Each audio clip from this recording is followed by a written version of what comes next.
যুক্তরাষ্ট্রের কাছে দুঃসংবাদ পেল বাংলাদেশ। স্থগিত করা হয়েছে যুক্তরাষ্ট্রের অভিবাসী ভিসা।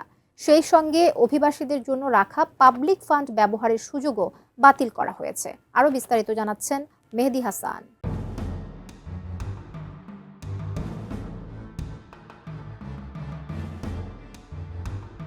যুক্তরাষ্ট্রের নতুন ভিসা নীতি বাংলাদেশি অভিবাসীদের ফেলে দিয়েছে চরম অনিশ্চয়তার মধ্যে। হাজারো মানুষ যখন ভিসা পাওয়ার একেবারে কাছাকাছি, ঠিক তখনই অভিবাসী ভিসা স্থগিত করায় চরম উদ্বেগ তৈরি করেছে। মার্কিন ডিপার্টমেন্ট অব স্টেট জানিয়েছে, বাংলাদেশ সহ ৭৫ দেশের নাগরিকদের জন্য অভিবাসী ভিসা আপাতত বন্ধ রাখা হয়েছে। তবে একই সঙ্গে জানানো হয়েছে, এই সিদ্ধান্ত পর্যটক, শিক্ষার্থী বা অন্যান্য অস্থায়ী ভিসার ক্ষেত্রে প্রযোজ্য নয়। ফলে সেসব কার্যক্রম স্বাভাবিক রয়েছে।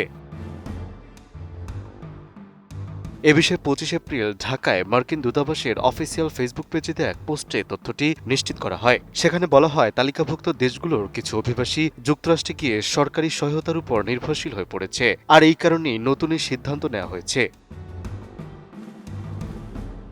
কোয়ালিটি সম্পন্ন আন্তর্জাতিক মানের still bar CSRM, committed for better still.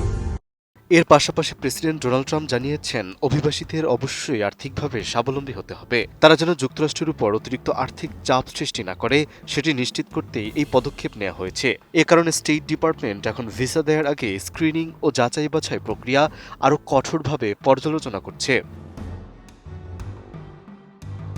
২০২৬ সালের ২১ জানুয়ারি থেকে কার্যকর হওয়া এই সিদ্ধান্তের আওতায় আফগানিস্তান, বাংলাদেশ, পাকিস্তান, নেপাল সহ মোট ৭৫টি দেশের নাগরিকদের জন্য সব ধরনের অভিবাসী ভিসা স্থগিত করা হয়েছে। ফলে আপাতত নতুন কোনো গ্রিন কার্ড বা স্থায়ী বসবাসের ভিসা দেওয়া হবে না, যা সরাসরি আবেদনকারীদের উপর প্রভাব ফেলছে।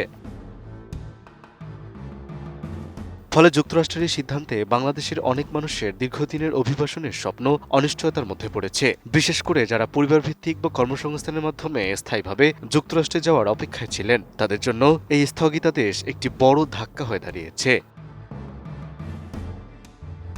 মেহেদী হাসান, এটিএন নিউজ।